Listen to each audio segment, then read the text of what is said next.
Okay.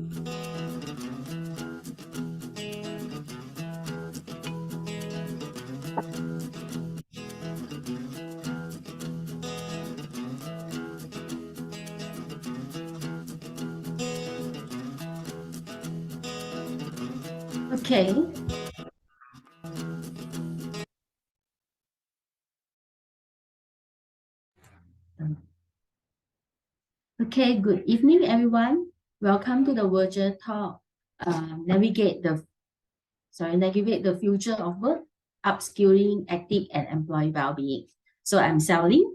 I will be your moderator for today's talk. So before we dive into our content, let us go over some housekeeping rule to ensure that everyone will have a smooth and also enjoyable experience. So as you can see in the chat box, the sign-in link and the QR code are provided. So please take some time to fill in your detail for the attendance purpose, and also for UTAR student, is for your USSDC point claim. So beside that, please make sure that your microphone is muted throughout the talk, and this is in order to minimize the background noise. So we have also dedicated the Q&A sections by the end of the talk. So you can feel free to ask questions either by posting the question in the chat box, or you can also unmute yourself. And a photo section will be carried out at the end of the talk. So please turn on your camera to capture this great moment. So, and your feedback are very essential for us. Therefore, after that, by the end of the talk also, we will provide a link for you to fill in the feedback for us to have further improvement. Okay, so lastly, this virtual talk is being recorded. So the recording will be shared with all of you after the events. So if you are having any trouble during the talk, please feel free to message us privately, and our team will assist you. So thank you for your cooperation. Okay, so let's now begin the talk by introducing the speaker today, Dr. Austin. So Dr. Austin is graduate from the University of London with a PhD in organization psychology. He is also a chartered psychologist and associate fellow for the British Psychological Society, as well as a fellow and registered IO, industry and organization psychology of the Hong Kong Psychological Society. And beside that, Dr. Austin is also the founder and the principal consultant for Omnisys Consulting, where he has provided quite a number of leadership assessment, executive coaching, training, and outplacement services to a variety of the international clients. He's also served as a visitor lecturer and also PhD external examiner at the University of Asia and UK. And today it is our honor to have you, Dr. Austin, to talk, to share with us the topic about navigating the future of work, upskilling, ethics, and employee well-being. So we do believe that technology and climate change have reshaped the future of the work. So business now, they are facing challenges in maintaining the competitiveness through technology, while also the ethical employment. So in this talk, we will look at this issue so that helping us to have better understanding.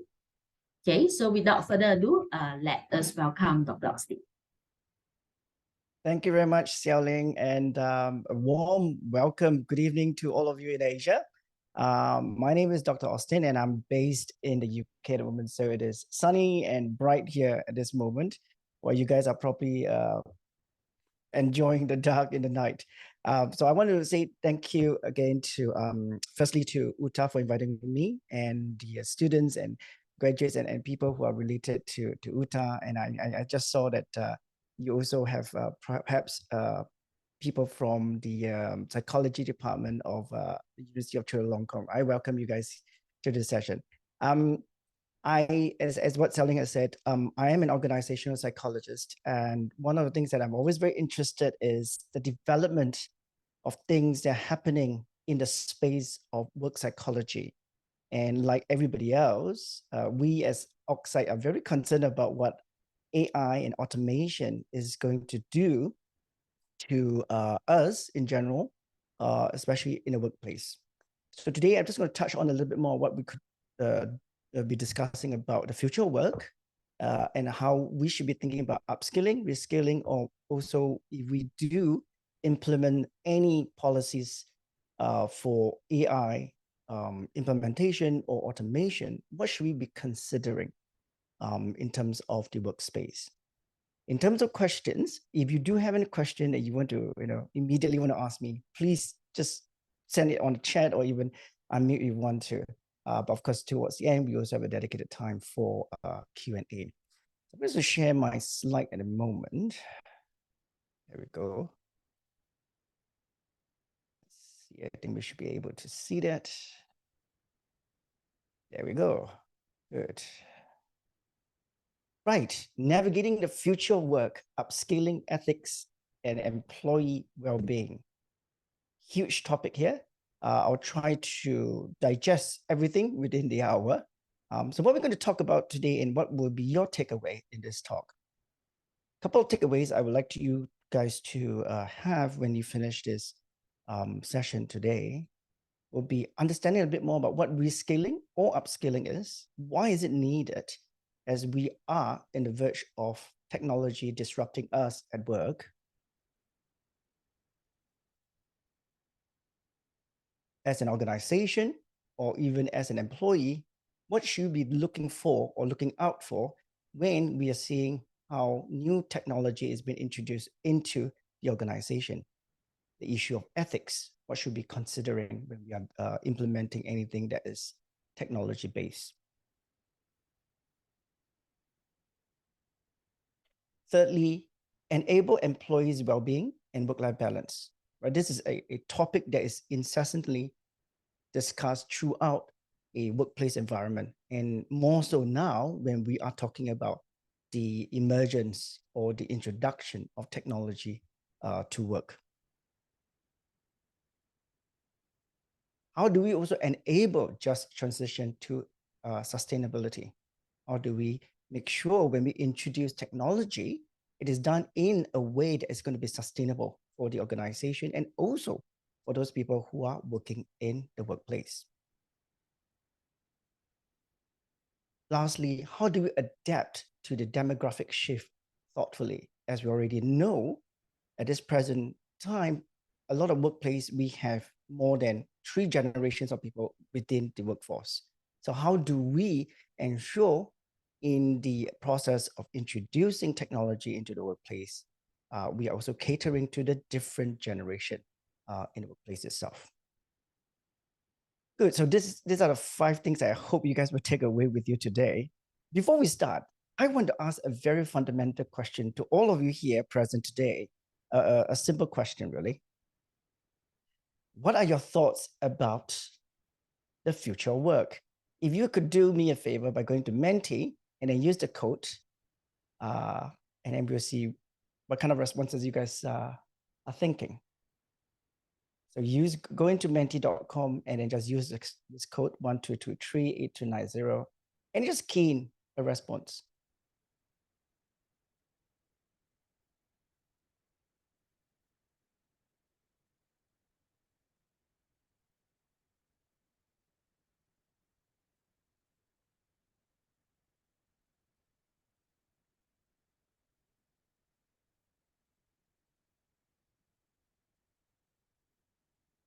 Good.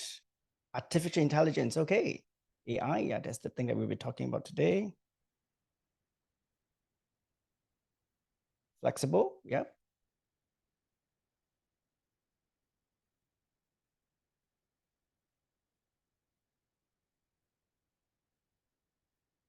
AI is here to stay, yes, yes.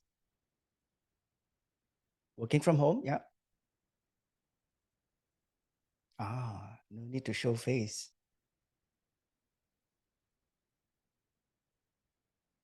Uncertainty, yeah.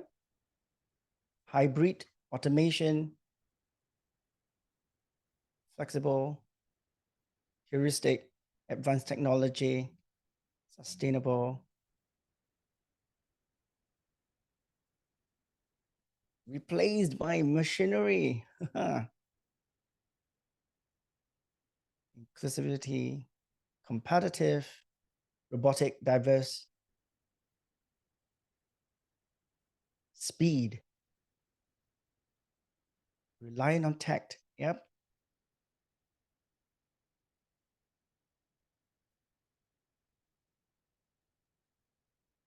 So far we have 26 responses. Anybody else want to put in?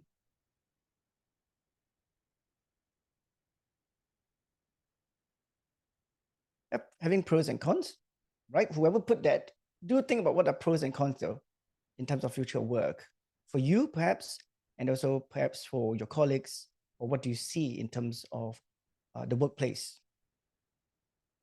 Human only work.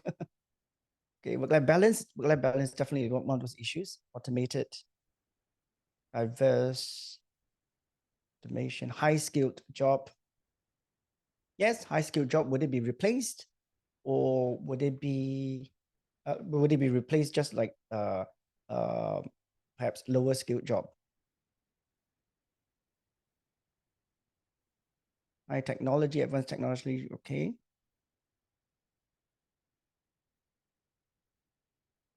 Anybody else would like to put in your thoughts about the future?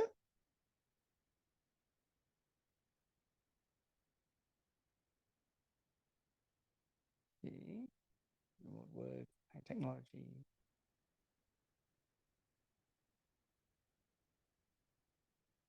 Robots, yeah. Just in this picture, robots itself.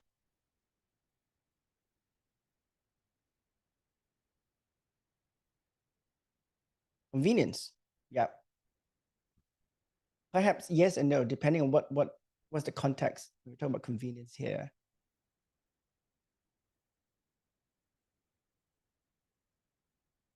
Good.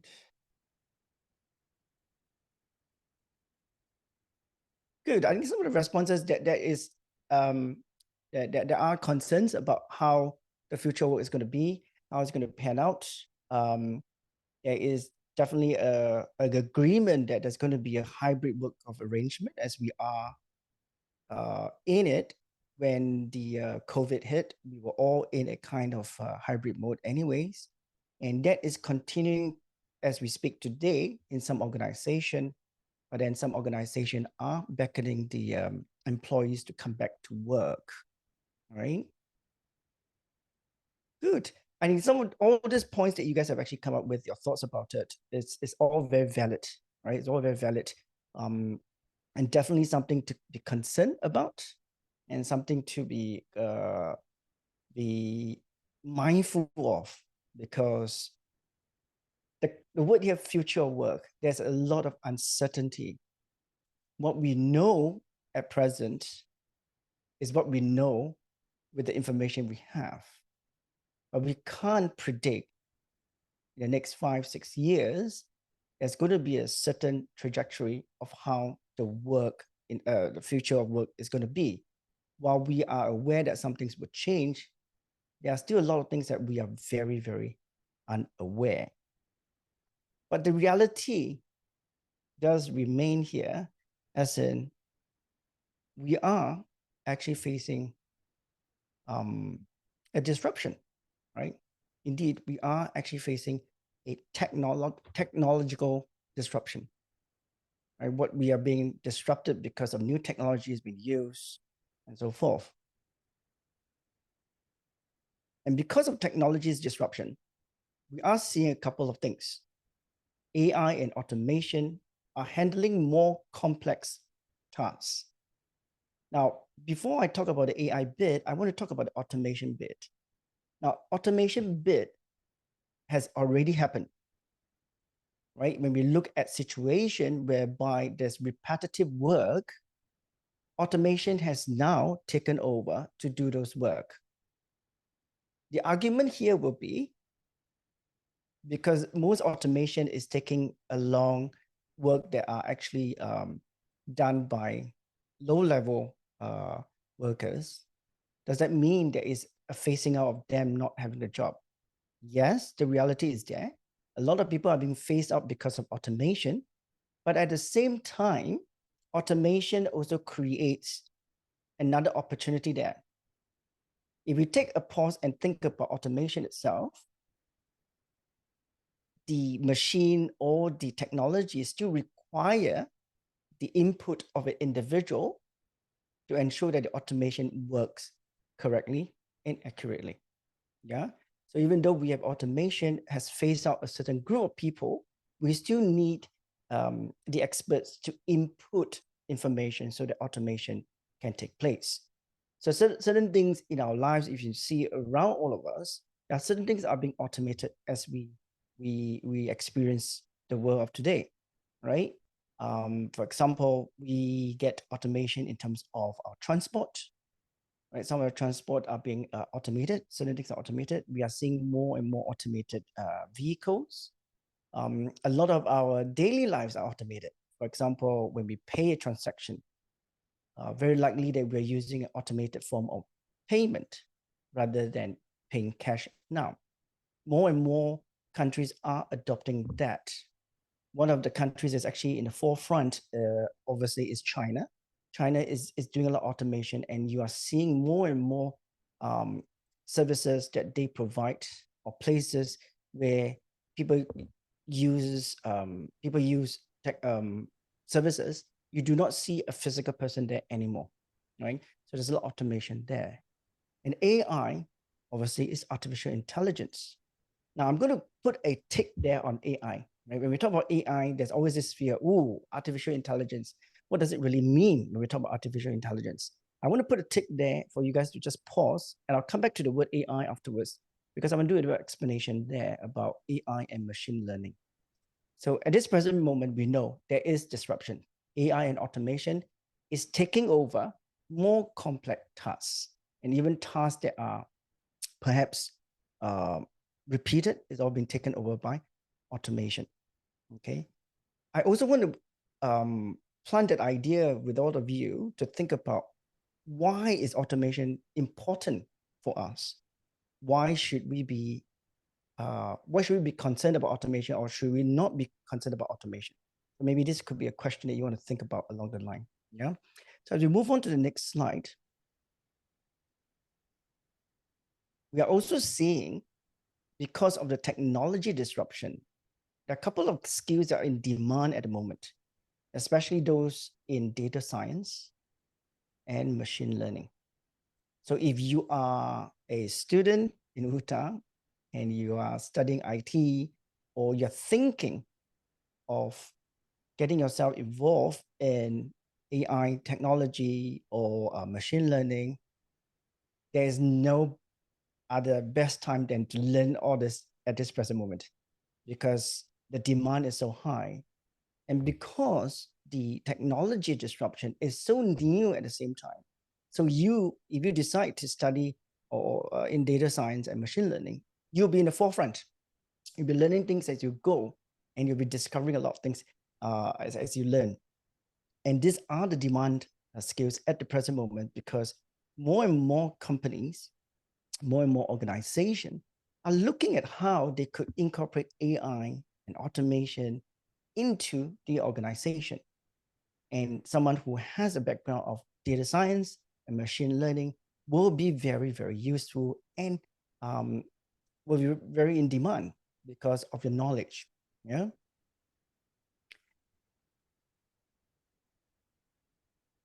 There are also reports being done saying that it will predict automation displace about 14% of jobs and change 32% in next to 15 to 20 years. So this is a research that was done in 2023. And this is not at all surprising, because as I mentioned earlier on, a lot of automation has already taken place, and it will continue to take place, because this is what we are moving towards. Take a pause here for a moment.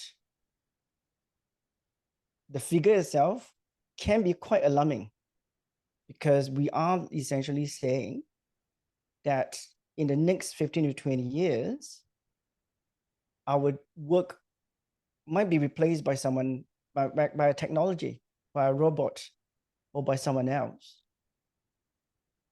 What are we going to do? right? Especially those of you who are now studying and trying to get a qualification, right? What should I do? If I learn something, will my job be taken away by technology? And this prediction is actually quite scary. At the same time, it's also quite refreshing, right? Because scary in the sense that a lot of our jobs might be gone in 15 to 20 years. What we learn today, would that be applicable in 15, 20 years? So the question here for you is, how do we as individuals work hand in hand with the technology disruption?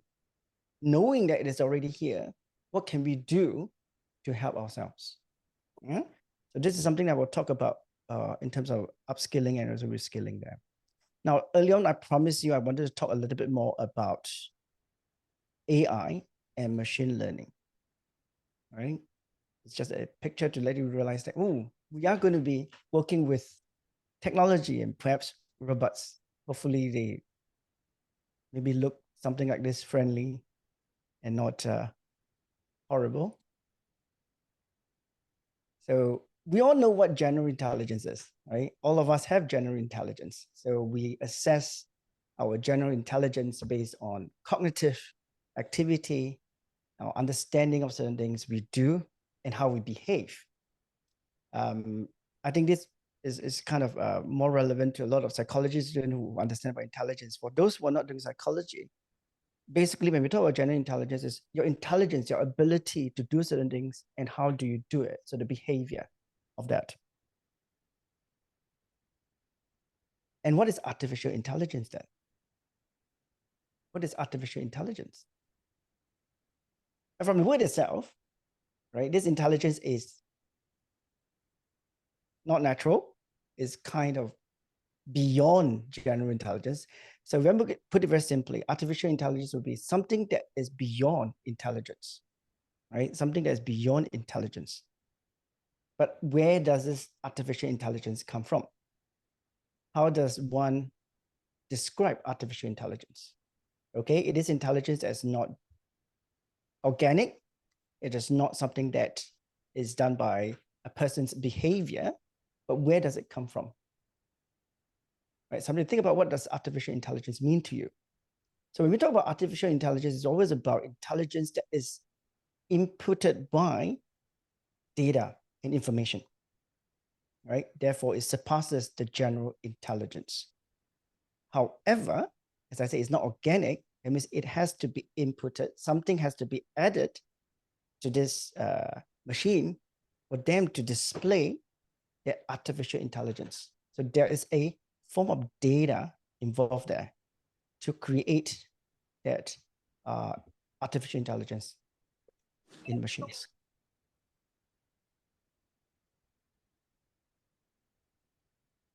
I love this picture because it just tells us a little bit more about what we need to do when we're talking about artificial intelligence. As you can see from the board, there's a lot of information, a lot of data, there's a lot of different algorithms there. And I think that's exactly what it is, because for artificial intelligence to actually thrive, we need to input data. And this is where machine learning comes, right? Because the machine requires data and information before they can exhibit their artificial intelligence. So how do they gather those information and make sense of those information and provide the information that we ask for?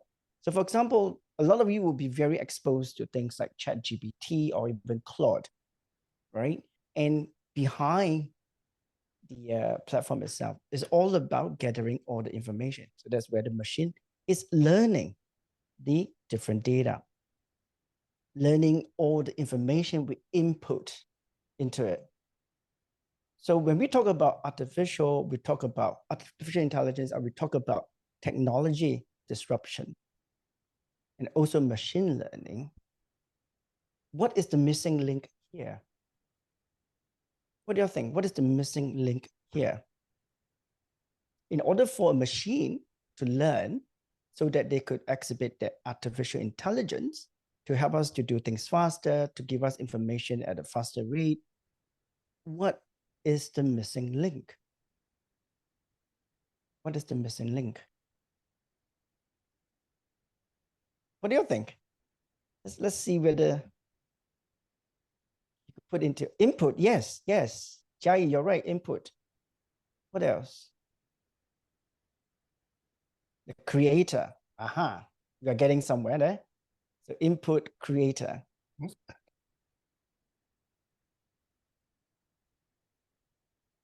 What is the missing link? So input will be the data, the creator will be automation, okay? Automation is a kind of action based on the fact that they learn, the machine learns itself. Yes, Chrislyn, humans, the programmer, the creator. Indeed, it is that human element that needs to exist. Because without that, the machine is not going to learn. They could only be restricted by what they have in their database. And that's it. Therefore, we need to have the human component, which is why, as we are being disrupted by technology, you and I, we need to also start to do something. We need to work with it and also start to learn. And this is where it goes to the next part that I want to talk about is upskilling and reskilling. Right? We need to upskill ourselves and reskill ourselves wherever is necessary. So what are the things that we need to be considering?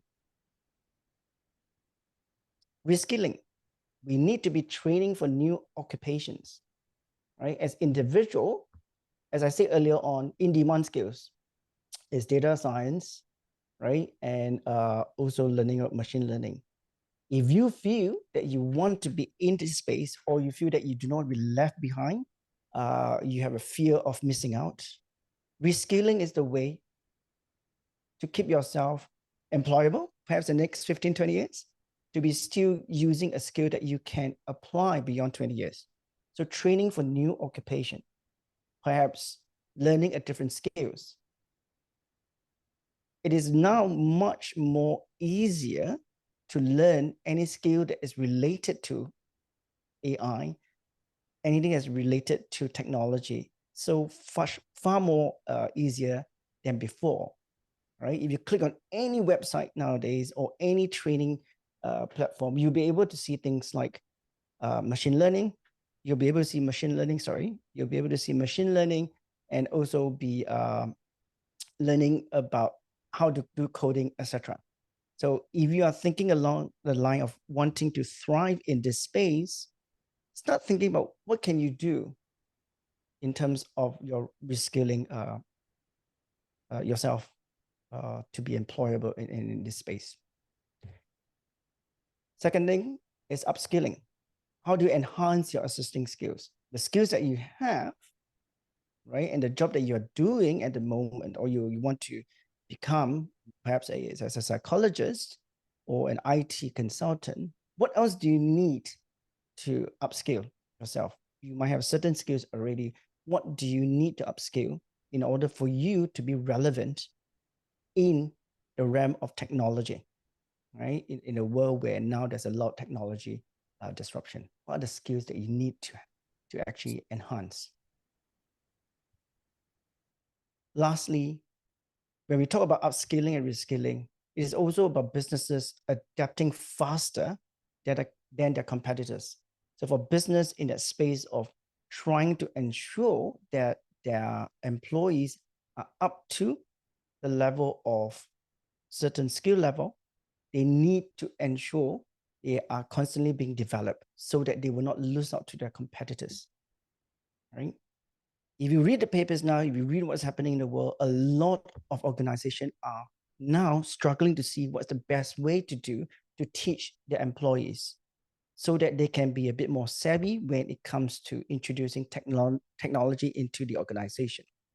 So a couple of things that already happening in organization are more and more so HR processes and also learning and development processes are now using certain form of platform where everything is integrated already. right? And a couple of years ago, we talked about big data. More and more so, businesses are thinking, how can we extract information from the big data, perhaps using a form of technology so that we can cut down man hour, we can extract the information that we need so that we can be competitive and so that we have employees who are very skilled. So organizations are beginning to think of ways to do so, right? In improving that kind of skill sets for the employees. And of course, with skilled employees, as you compare with competitors, you're better than them, right? Because some of our competitors might be still struggling with upskilling themselves or their employees. Okay. Now, one question I would like to ask all of you, in particular with this particular point here, upskilling and reskilling is to help businesses adapt faster than competitors. What do you think might be some reasons for businesses not to be able to do this?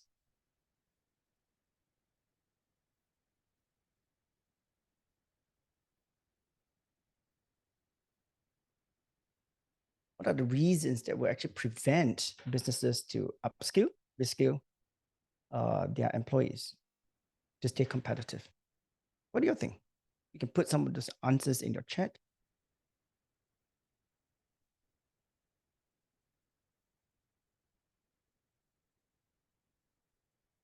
Money issues, yeah.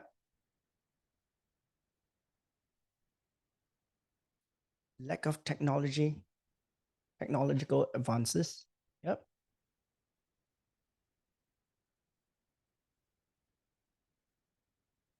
Chrisley, if let's say without technology advances, how then can, what other ways can an employer or an organization help to upskill and reskill their employees?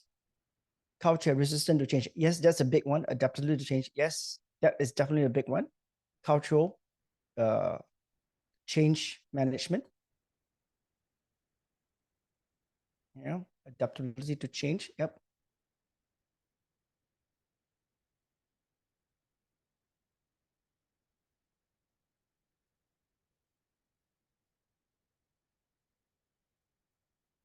So with money issues, technology advances, lack of technological advances, resistant to change, not adaptable to change.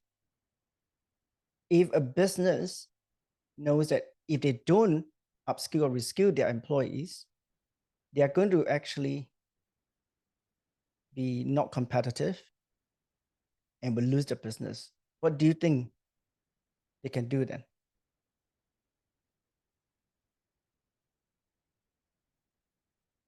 What do you think they could do in an organization?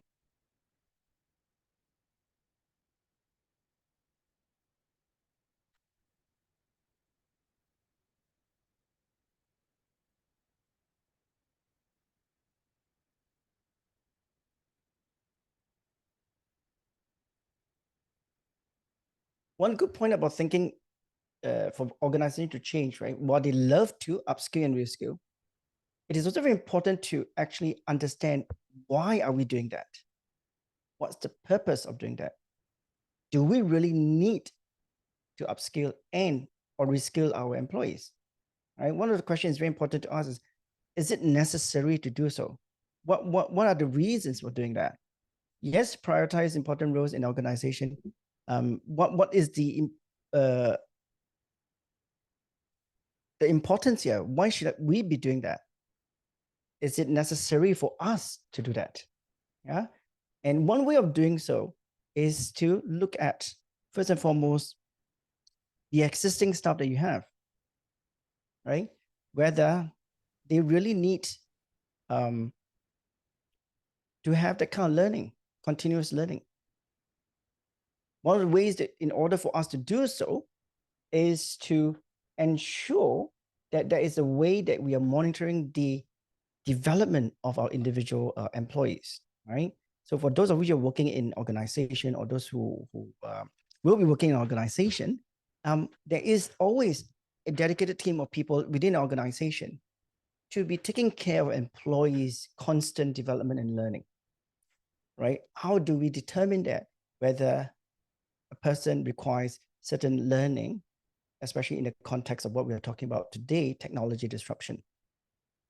So what we need to do is always ensure there is an assessment of skills. So for example, even though we are affected by technology, not everybody requires new skills, right? One of the points that was saying by SW, you were saying that prioritize important roles in organization. Yes, which are the key ones that we really need to upskill these people or reskill these people? What are the key appointments? What are the key roles that we need to do that? Because we can't do everybody, right? We can't develop everybody. No organization is going to do that because, as one of you pointed out, money issue, right? And also, even if you identify certain group for retraining or reskilling, there might also be a resistance to change. I have always done this. Why should I learn something new? Right? How do you change the mind of people who are in that status quo mentality? And this goes back to one of the points that one of you actually wrote earlier on about change, about culture. Siuman, you were talking about culture, right? So it starts from the organization. So if you want to be in the forefront of technology, you cannot just change for the sake of changing. You must encourage, or you must actually disseminate to everyone the new culture. This is what we're going to do. This is what we need to do in order for us to stay competitive. Yeah, in order for us to stay competitive. Okay, once we identify that there is a need for people to learn, we start to think about what are the different skills that needs to be learned by this group of people, right? So give them the opportunity, diverse training opportunities, right? Coming back to a point that was raised by Chris Lin, you were saying, lack of technological advances. And I asked you, then what should an organization do? We start to look for diverse training opportunities, because learning about technology, we don't necessarily always have to put in the money, get the best gadget or get the best platform or get the best thing to train people. We can always look at anybody else who have learned certain things, or maybe there is an opportunity for this particular person that you have identified in an organization to learn from a peer, to learn from a sister company, etc. Right? Giving them the opportunities to learn so that they will be able to upskill or reskill themselves. Yeah. It is also important when we are looking at helping people to develop and learn, we provide them with tools and resources. We just can't tell an employee that we have identified, oh, you need to learn certain things so that you are on par of all the technology innovation, on par with all the technology changes, but then don't provide them the opportunity in terms of the tools, the right tools, or even supporting them in terms financially or sponsoring them for a course. We can't do that. Ultimately, when an organization think about developing an employee, the benefits should come back to the organization. Yeah, the return of investment should come back to the organization. So when we identify someone to be trained in new technology, new processes, and so forth, we must also think about the fact that this person's learning is going to help the organization in doubling up perhaps the productivity, and then also the returns is going to be there. Yeah, so it's very important for an organization to be very, very astute when they decide what they need, which employees needs learning and development. An organization needs to do the calculation as in the return on investment. When we send someone for development, we provide them with resources, etc. How can we get the returns? Because we know if someone learns something new, they're going to apply. Therefore, it's going to help in the productivity of the organization or even businesses, etc. So for organization, they must always consider when they are looking at continuous learning for the employees in the space of the technological disruption. Yeah. Now, of course, when we talk about the organization itself, organization, like everybody else in this session, this webinar here, we all love new toys. We all love shiny things, don't we? So when we see our competitors are learning something new or the new technology has been introduced in our space, we all want to jump onto the bandwagon and get it, and so that we could actually be part of the motley crew, the part of the team that is all the forefront of technology, all right? Just like, probably going to offend a lot of Apple users here, the new Apple 15 is out. Everybody will be lining up because it's the best Apple product today because they have a USB-C port now. They no longer use Lightning. So that's what everybody's going after. Yeah. In the course of that, as an organization, when they want to implement anything, they must be very careful. Why? Because they need to think about the introduction of new technology or implementation of new technology or encouraging employees to learn about new technology just to stay competitive. Do we have a question about ethics? Because when we use anything that is technology-based, which means humans are less involved, there's going to be this issue about ethics. So we want to be considering about ethics here. Is it right or is it wrong to implement certain things? Is it right or wrong to implement certain things? Yeah. So it's very important to consider that as an organization. A couple of things we need to consider when organization will be, there'll be algorithmic bias, privacy, and also job losses when we implement some form of technology. Yeah. So give you a good example there. A couple of years ago, when Google started using technology for their recruitment, they found out that there was a algorithmic bias because the technology they used was screening off female candidates, right? So there was a gender bias there. And when we use any form of technology in an organization, we are essentially agreeing to a lot of things that we need to divulge to the system. So privacy comes in. And of course, when we have technology that is not foolproof yet, sometimes when they screen out certain things, for example, a job, as I just alluded from the example I gave on Google, there tend to be people who are disadvantaged because of technology bias there. So we want to be careful when we introduce a new form of technology for screening or selection people, for example, right? Are we doing it right? Are we ensuring that we do not infringe on any ethical issue here? Now, it's far more difficult to actually monitor or to legislate algorithmic bias at the moment, right? As we would in terms of perhaps a human bias there.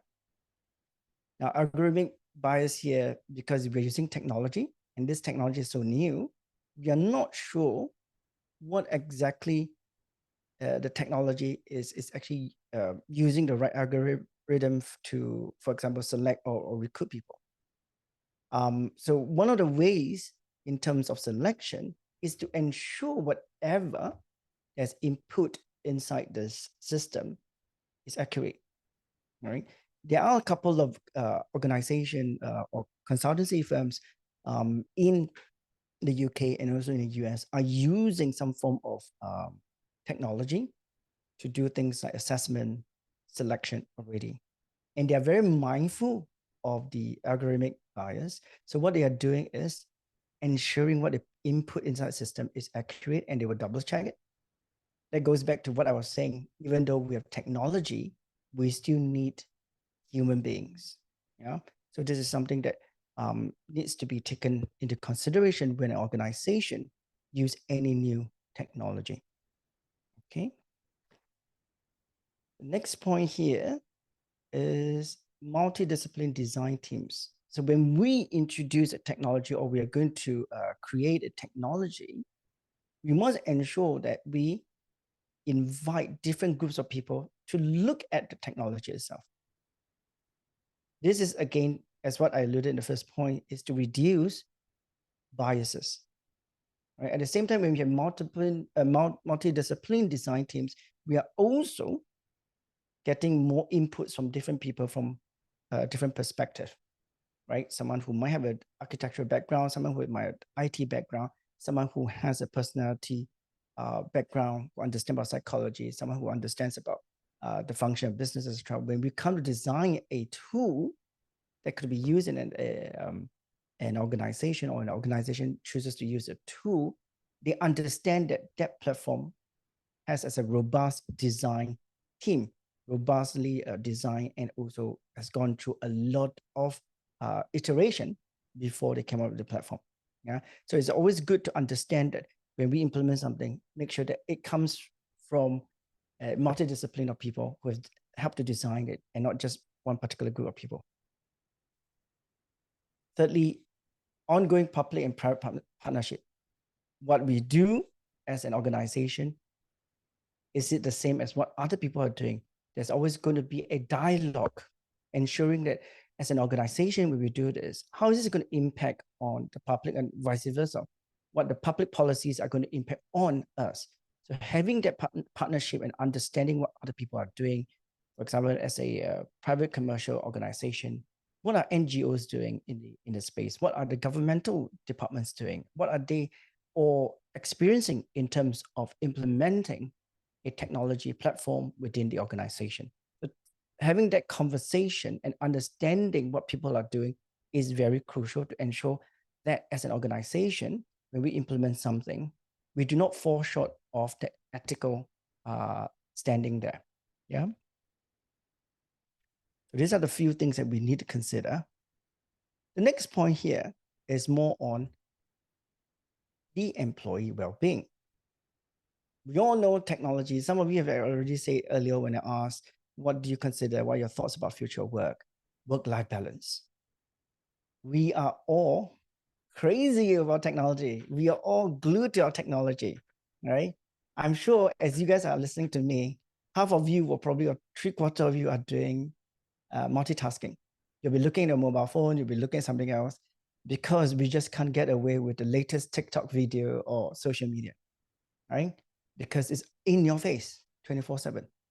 So when an organization decides to introduce anything technology-wise to the employee, they must consider how that's going to impact the employee, right?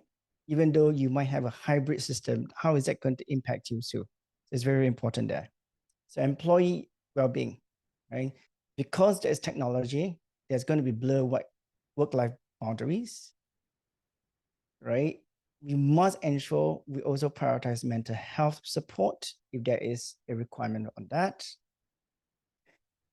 Encourage work-life balance, which is very important. So please do not use your phone after 6 o'clock, or do not answer emails after 6 o'clock. We must ensure that we are able to switch off.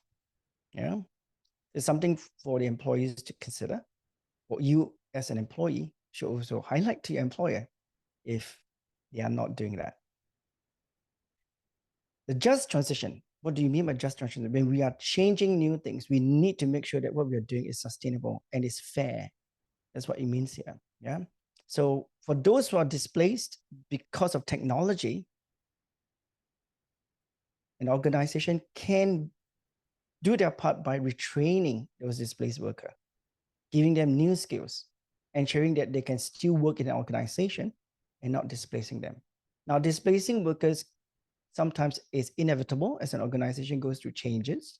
But at the same time, with all that's happening in the world at the moment, it will be very good for an organization to consider retraining their workers that are being displaced. Next thing they need to do is also partnership for workforce development, right? Think about how they could develop the workforce, maybe working with other people, working with other organizations outside, providing them opportunities, the employees and opportunity to develop with other organizations, perhaps an NGO or doing some charity work, etc. Right? So that will be a way to help those people who are transitioning from the job itself. Now, lastly, I would like to talk a bit more about shifting demographics. As I mentioned early on, and you can see from this picture too, we are presently facing a very diverse group of workforce within the workplace, right? We have the Gen Z, Millennial, Gen X. We still have the baby boomers in there. So it's a great group of people in there. So we need to think about our workforce as we, as an organization or in any organization, thinking of introducing technology, right? So the aging workforce, what could we do to help them? Could we provide them with a mentee or mentor, a young mentor to teach them about technology? That would be useful, right? There's also age diversity and inclusion. We are seeing a coming back of older employees to the workspace because we have more and more younger leaders who might not necessarily have the experience and also have the capability to lead. Therefore, organizations are seeing there is a gap that they need to fill by bringing in those who are experienced back to the workforce. We must also look at diversity as in different people who can actually contribute to the organization. So when we introduce technology, we must also consider this group of people there. Yeah? And develop and engage younger talent. One of the things that I feel that the younger talents are having a bad rep at the moment is because of perhaps a few of them are not doing their bit as a young individual when they go to work. That kind of translated that the whole group of them are like that. They are not. I think there are young people who are very talented. They just be able to given the opportunity. So we need to develop and engage them. And for what I always believe, the younger people are so technology savvy. These are the people that we need to actually develop, give them the skills, right? They'll be able to lead. But at the same time, we can also learn something from them, which is very, very useful. Okay. Okay, with that, that's the 5 bits that I want to talk about. The next few slides is more of a couple of questions for all of you. And then we can come to the question bit here. Now, first thing, what kind of learning approaches works best? You think in terms of with technology disruption. In your mind, what do you think are the best way of learning now that we are introducing this technology here in the workplace? What do you all think? Just put some of your thoughts in there.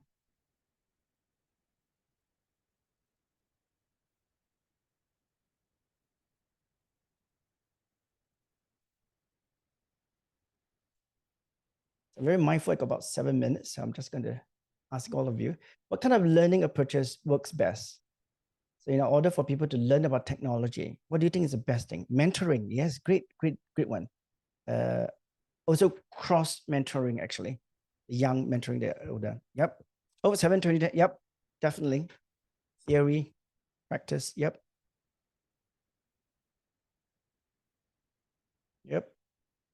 Workshop, hybrid mode, hands-on learning. Yep. Project assignment, special learning. Yep.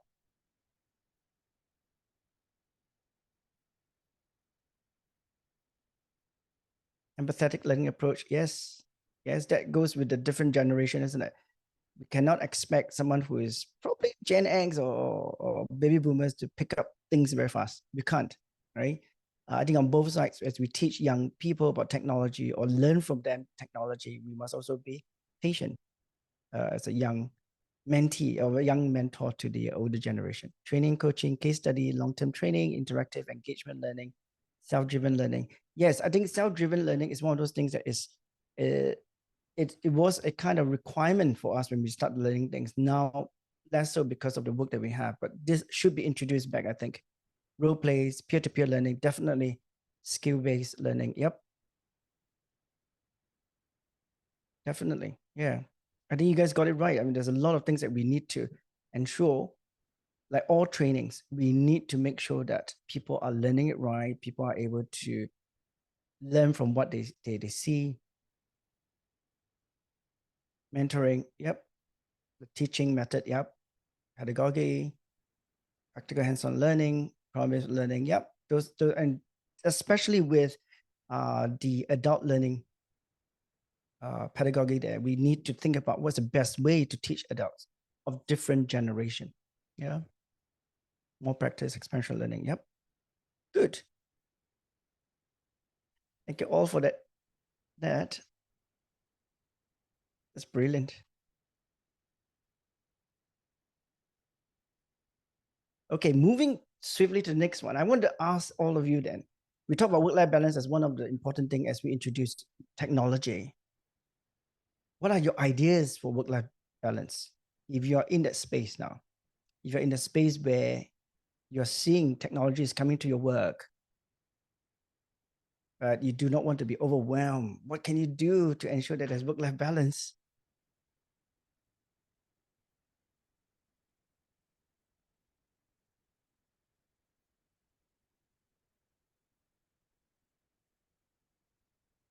Can you set what time to wake up? Yes. Wow.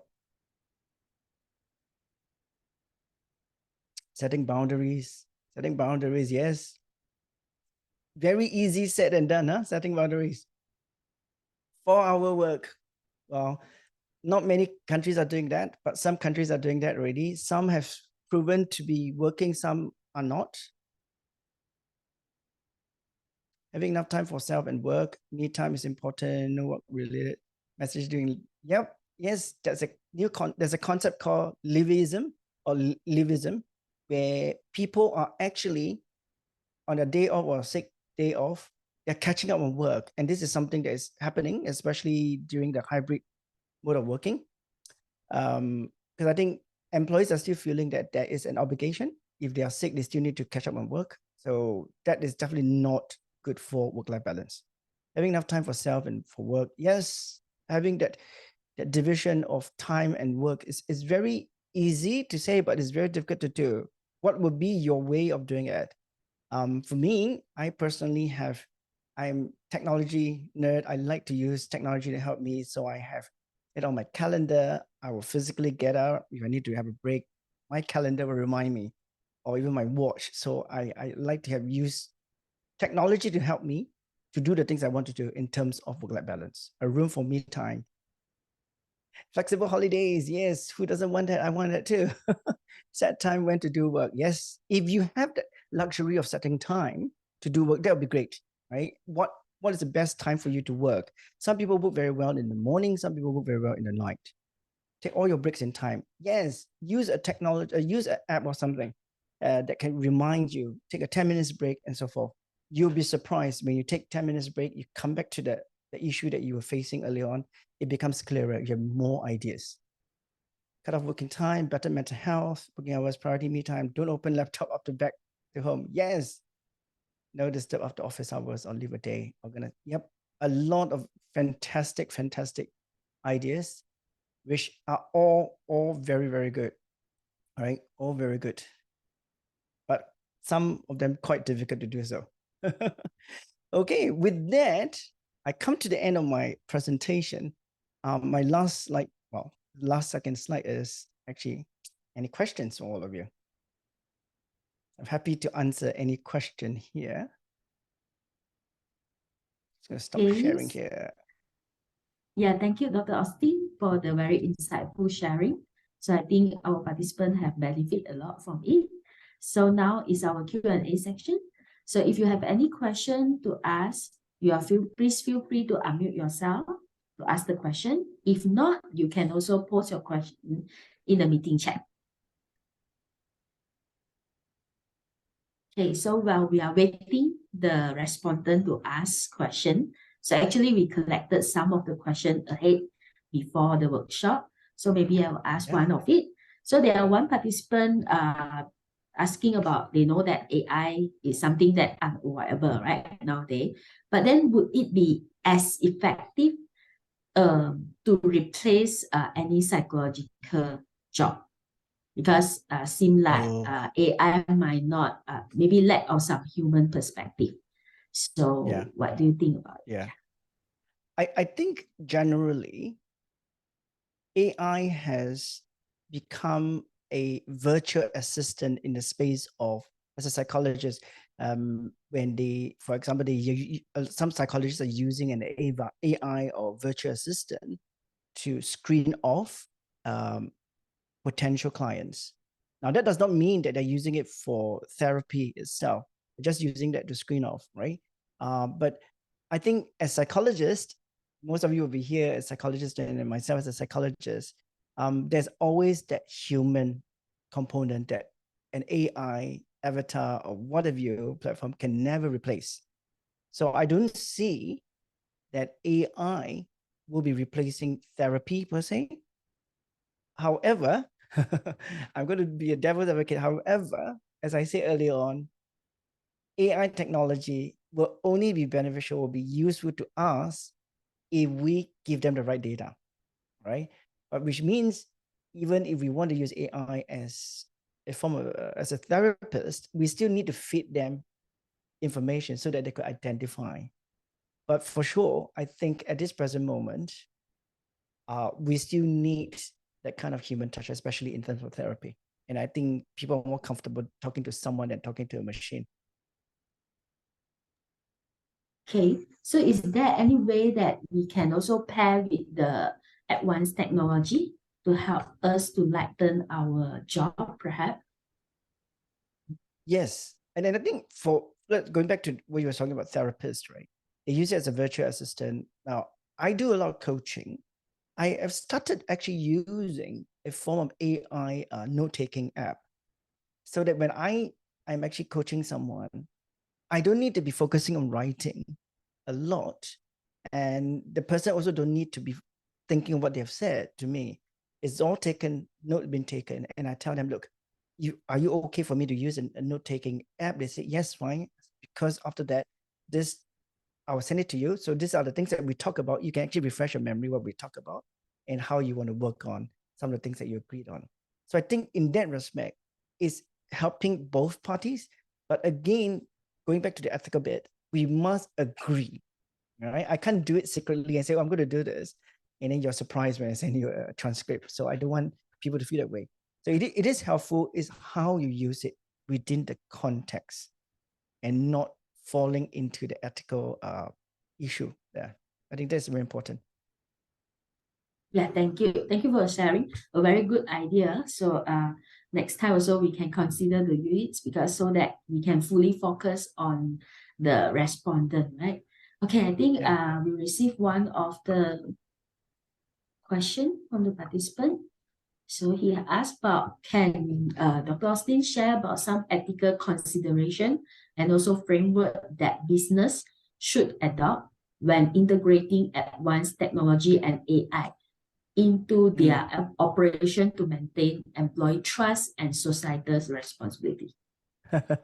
Wow, there's a lot of question there. There's a lot of things there. I think first and foremost, I like to say that when we implement anything, whether it's AI or not for an organization, they must first and foremost understand the reason for implementing it, for the change, right? Because if you don't understand as an organization and you don't get buy-in and make it very clear to all your employees, they are not going to be trusting you at all, whatever changes. So that is first thing, understanding why you're making a change. Is it changing for good, or is this going to change and it's going to implicate someone else doing a double job? So if you are doing that, then you're not going to get any buy-in at all. All right. Now, framework, I think a lot of organizations would love to have one. And I can only say it differs from countries to countries. Because some organization might follow something that the head office in the United States is doing. So they're based in Malaysia. They say, oh, we follow US. But Malaysia might have a particular legislation on the implementation of AI. And that's where it becomes tricky, right? Who should I follow? Who should I follow? Now, then don't want to be too technical about it, but if the organization is registered in Malaysia, for example, but it is a satellite office of a US-based company, the likelihood that the organization based in Malaysia will have to follow Malaysian legislation on AI is going to be very high, because that's what governs it, right? At the same time, they can argue because we are a satellite company. So that goes with the legislation of the country itself. Where there's a lack of legislation, I think this is where it becomes a bit tricky, whether the organization is going to implement something based on what they believe to be true and ethical. So it is a cultural thing. It's difficult to say, let's use this template because it's very different. You can't. And if I use template one for UTAR, can I use that one for Chulalongkorn, the same one? I can't. So it's going to be different. I know this is something that you want to ask me, but I can't really give you an answer because it is very individual there, I think. Okay, thank you. AI become a So maybe we'll move to the second question. I think asked about, will AI become a threat to the computer science? I think so. I think it's going to be very complementary. It's very complementary. Remember about what you learn in computer science, you will be the one behind the platform and algorithm anyway. So I don't think they will be. And AI will only be as good as you put them to be. So I would say you can still be very guaranteed you still have a job in computer science, maybe learn a bit of machine learning and data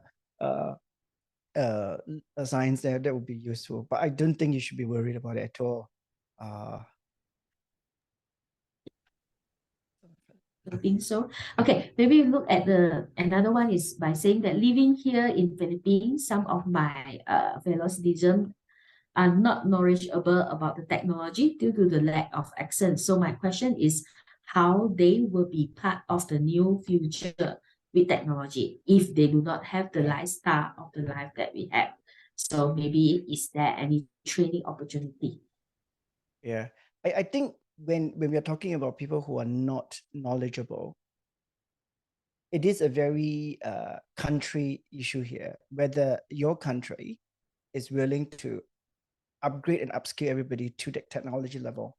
If they are, I'm sure majority of them will be using a form of technology, mobile phones, right? It's the educating and also your country policy. What do you want to do? Do you want the citizens to be on par with perhaps China, right? Or anywhere else in Southeast Asia, they are using that. More and more, we are seeing cashless society. So whether we like it or not, I think a lot of us are doing a lot of catch-up work at the moment. So I think Philippines will probably have to do that, and training will probably come in the form of policies. I would suspect country policies. Yeah.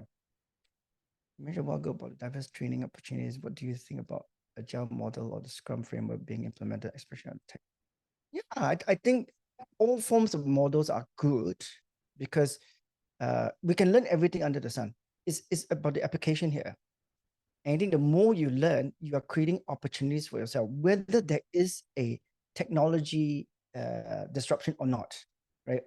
Remember that the more we learn, the better we are going to be exhibiting those skills.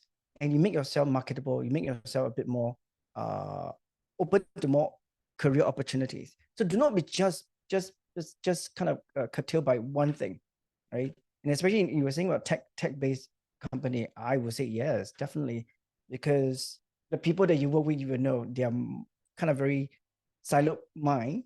So with what you learn about agile model, like, it's going to be creating great discussions, I think, in the tech-based side. So yeah, definitely good. Learn as much as you can. As an Indonesian business student, I've noticed a high demand of software coding skills in job application. This is me concerned about future prospects. Can you recommend any upskill? First and foremost, I think ask yourself that question. What do you want to do? What was it that you are looking towards? Why do you even start a business course, right? A lot of job has coding skills. Are those the jobs that you want? And you say high demand for software. Is that what you want? If that's what you want, then you have to explore within the industry. What are the key things that you need to learn? What are the skills that you need to learn? So I would say, understand what is your final goal. What is the job that you want in that space? What are the skills you have now? Perhaps you have a little bit of coding skills. What are the skills you need to enhance in order for you to be successful in that space? So that would be the way I go with. So I wouldn't be able to tell you what skills you need to upgrade, but you need to understand the job first. Therefore, you work backwards from there. Yeah. How does future will be in the health industry, and how should the healthcare provider upskill to accommodate changes? Oh, good question. Health industry is disrupted already. We all know, right? You're looking at a lot of things are being disrupted. We are using technology for health industry already. If I'm taking your question correctly, it would be more in the hospitals and so forth. How do you? I think if you're in that space, for sure the industry itself is going to upskill you in whatever technology they're using. That will be the thing I would say, go and ask for it. You know, what else I need to learn to keep myself a bit more updated in that space. Yeah. Okay, so I think there's one question direct to me. It's asked about, is work-life balance nearly achievable? It's the million-dollar question, isn't it? It is achievable if you want it to be achievable. I think when we talk about work-life balance, right, we like to think that we could have a continuum, we are able to juggle two things. Unfortunately, I think in the way of creating that balance, or because you want to create a balance, therefore you're going to lose out on certain things. So the only way to create a good work-life balance is you have to learn to sacrifice some things. You can't have both of the best of the both worlds. You can't.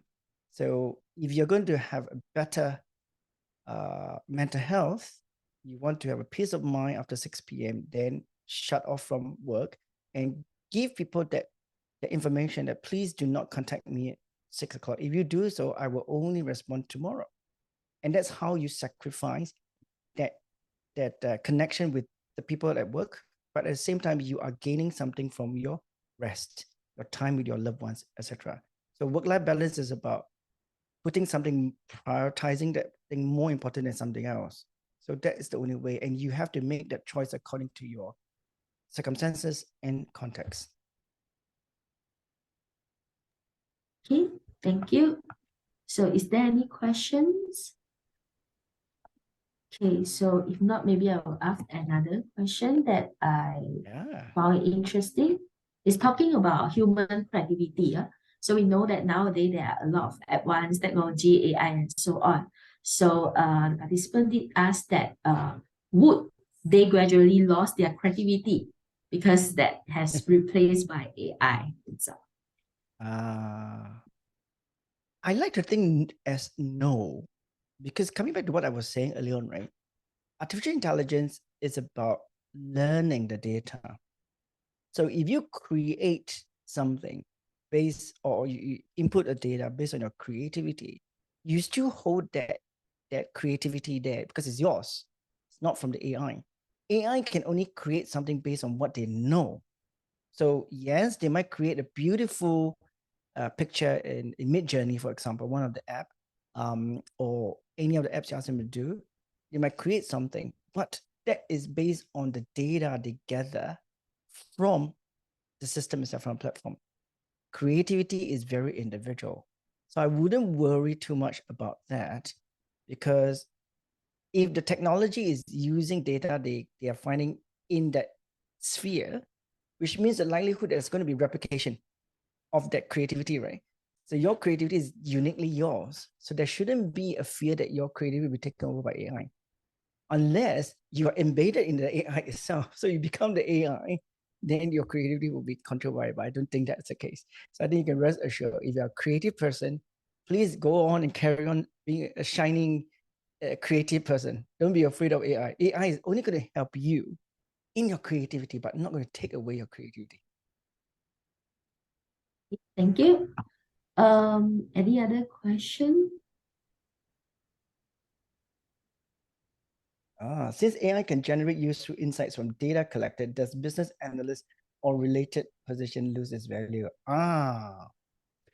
Not necessarily though, because Jai, if you look at how AI is generating insights, they can only generate insights based on what you tell them to generate, right? So as a business analyst, you might analyze the same thing that that an AI platform has, but your insight might be based on your own experience, based on your perhaps past experience, and based on your understanding of the market. Now, AI might not necessarily have that. So I would say, if you want to be a business analyst, don't be afraid of that. Again, AI is there to help you rather than take away from you. Yeah. Even programmer also worrying for AI. That's true. That's true, right? They are thinking, oh, what would the AI be able to do that? Again, I think coming back to the word machine learning, the AI will only be as good as what you give them.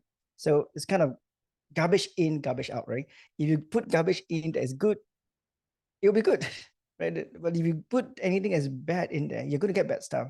So I think as a programmer, you will always be the one controlling it because you're going to tell the technology to do certain things for you, right? Yeah, and I do understand there's a lot of cheat list at the moment where you could ask ChatGPT to do that, but it is still very, very individualized. You need to tell ChatGPT to do the things that you want them to do, right? And then you get certain things. You don't get all of that, you get certain things.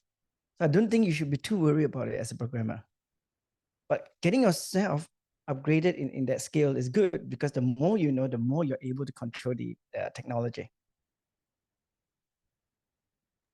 Thank you. So I think there's one of the participants also asked the question quite similar to this, in which that he asked that if AI can replace a lot of job, as mentioned just now in one slide, right? So we have changed in the nature of work. So let's assume it can. Okay, what can't be replaced? Is maybe there are some advice. So if AI can replace a lot of jobs, let's assume it can, what can't be replaced?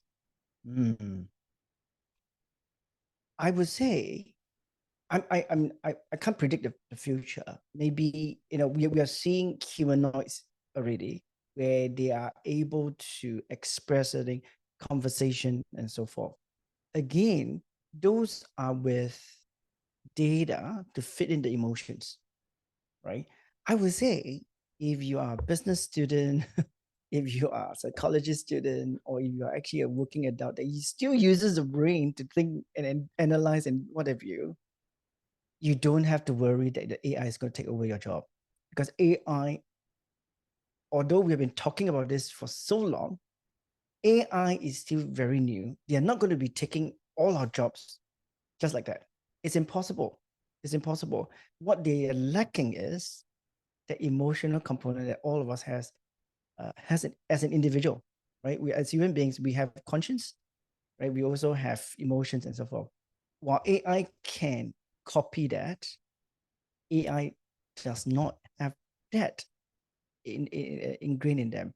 So I would say any job that still deal with human mentality, human emotion, human thinking and analyzing is not going to replace us, because I would rather see someone who is a physical health provider than someone who is over a humanoid talking to me who has no concern about my well-being. No, right? And I don't think we should be worried too much yet. However, I can't predict what's going to happen in 20 years, because if the advancement in technology is so good, who knows? We might, right? I don't know. But I think at this present, we don't have to worry too much about it. It's definitely a hot topic, but definitely don't worry yourself too much. Okay, so I think have one question that would getting student to work with ChatGPT to do research a wise move? Or as a trainer yourselves, do you find ChatGPT a good partner or tool in coaching? Okay. First question, will you getting student work with ChatGPT to do research a wise move? I think we can't stop students from using it, whether we like it or they are going to assess it.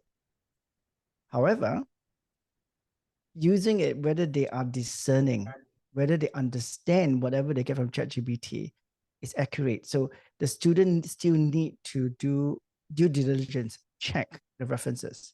So while it might help them in terms of cutting down time, it is still the job of the students to check. It's not the lecturer to double check. If the student is going to use that, they need to reference it, they need to double check that, and they need to actually do due diligence. They can't leave it to the lecturer to do that. While I understand that a lot of institutions don't encourage ChatGPT because they don't like plagiarism, but it would be foolish of a student to use, given the opportunity to use ChatGPT and then produce a word that is plagiarized, because that's not going to help them at all, right? They're not going to pass. They're not going to pass the assignment. They're going to pass the degree itself. So if you're going to do that, I think set the parameters, what they need to do in terms of research, because definitely that technology, again, as I said earlier on, they will only capture information that they have in the sphere. So if there's garbage in, garbage will be out. So if there are wrong information, they're going to give wrong information, right? So if the student were to just depend on the information that was generated by ChatGPT and take that as the whole truth, then they put themselves in a dangerous position. I will not encourage that. Let them know, set your parameters. To your second question, as a trainer, I use ChatGPT to double check things that I have read, just to make sure that we are on the same line, because sometimes as a human, we might not be able to. Do I use it? As I said, I use not ChatGPT per se, but I use AI technology, driven technology like an app to help me to do note taking. And I also use that for checking my script when I write certain things, or I do my podcast with my script. I check that too. Yeah. So I do that as a tool. So, but use it wisely. That doesn't mean you should be lazy, but use it wisely. To which I really here means getting initial input from it and result procedure research on their own. Yeah. But again, getting initial input is whether the input is correct, right? So the person who is going to design or doing a research, they must be very clear what they want to do and how they want to use ChatGPT in terms of maybe summarizing the research and so forth. Yeah. You believe that students who regularly interact with ChatGPT can effectively enhance their skill? I don't know. That's a good question, Grace. I'm not sure. I'm not sure whether that's going to be easy to quantify, enhance their skill in AI control. Again, is what they put into the ChatGPT, right? If they ask ChatGPT to do simple things, yeah. But at the same time, if they can find the same information by really checking something, then using that to the ChatGPT to do that is kind of superfluous, isn't it? What's the point? I don't think that will even actually help them. But I think in the context, I think it will be making them a bit more dependent on ChatGPT and then not being able to decipher what's actually good research or good information from bad information. So I think that's something that there must be a line drawn there. Can't guarantee that it'll be effective. Yep. Okay, thank you. So I think there's one interesting question as well. You mentioned with the AI, is actually enable us to work from home, right? So, but then how could a company foster good company culture or cooperating between employee, learning, and so on? So AI is used in work at home, right? The second part is how the company And foster enforce foster the good company culture and also maybe enhance the cooperation among employee. using AI technology. Not using um not really AI, but then yeah, it can also relate to how can use the AI technology if possible. Okay, so if you're talking about, let's say, what I'm hearing, there are two parts to it. The first, second part of it is about hybrid working. How can organization foster collaboration and cooperation, right?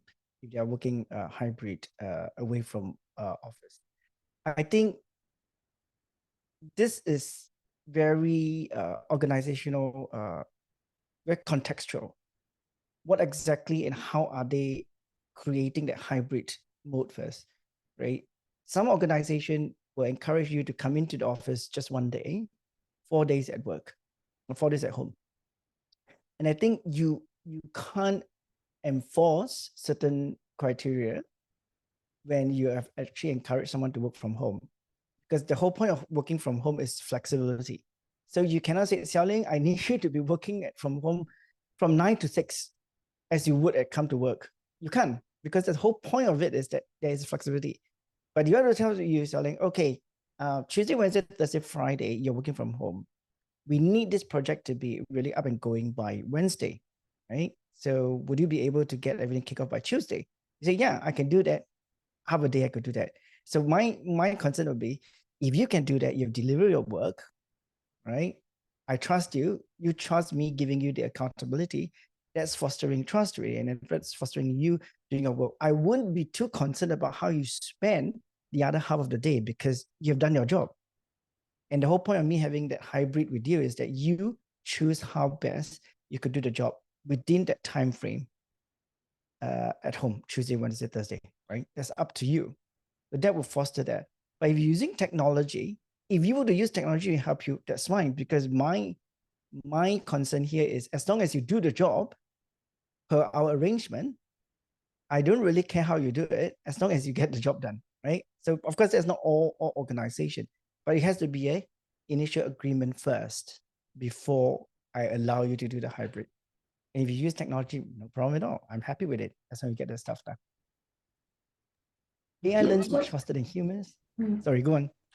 Okay, so I think because due to the time concern, so just to remind all the participants that do scan the feedback form, because your feedback are valuable for us, so that we can cater your need better in future. So do spend some time to fill in the form. And also, I think due to the time constraint, then we will go for the last question. So you mentioned AI learn much faster than human. We only can have creativity is difficult to be replaced. So can we assume that the next generation only be able to work in creative industry? AI learns much faster than humans. We only have creativity. It's difficult to be replaced. Well, yeah, creative is difficult to replace. AI learns faster than humans. Just depend on what they are learning, what is given to them. So yes, they learn faster, but doesn't mean that they learn all the right things. So can we assume that the next generation only be able to work in creative industry? No. Why? Right? Doesn't mean that you only have creativity. You can only you'll not be replaced. You shouldn't be replaced. For that matter, again, as I want to stress, AI doesn't mean that they're going to learn everything that you have.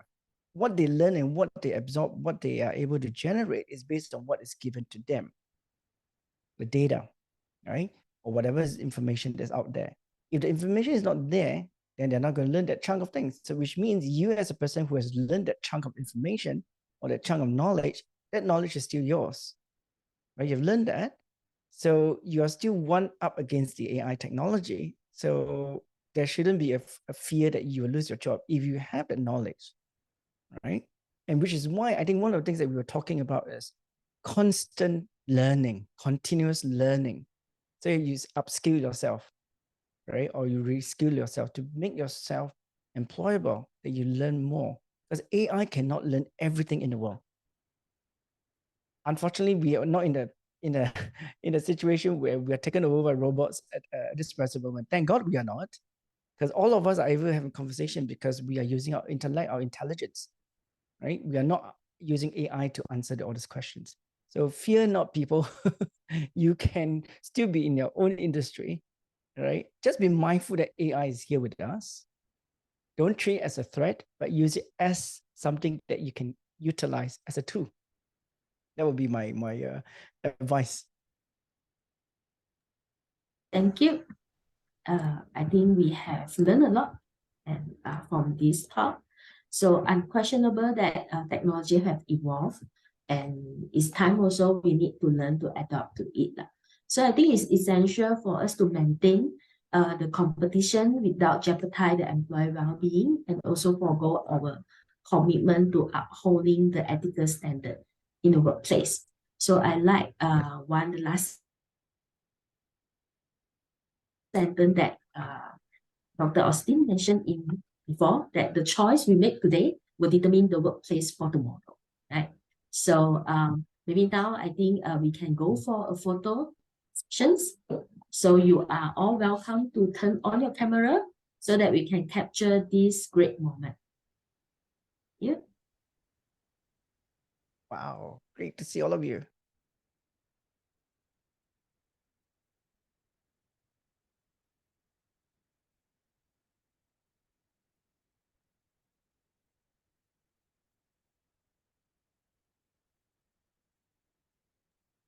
Yeah, let's just wait for participants to turn on the camera.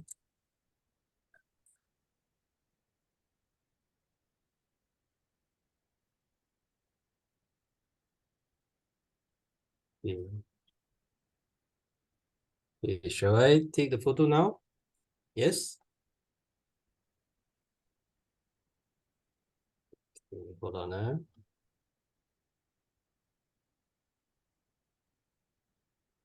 Okay. One more.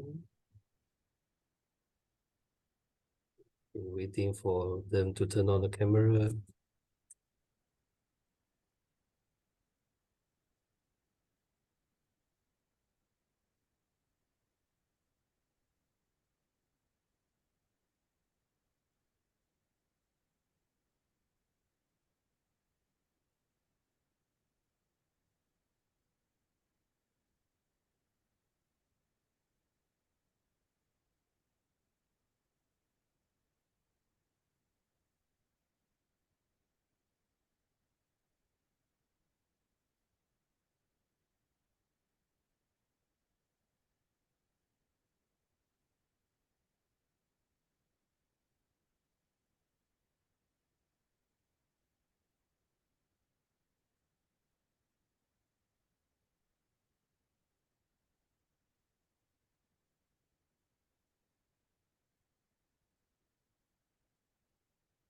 Okay, last 2 pages.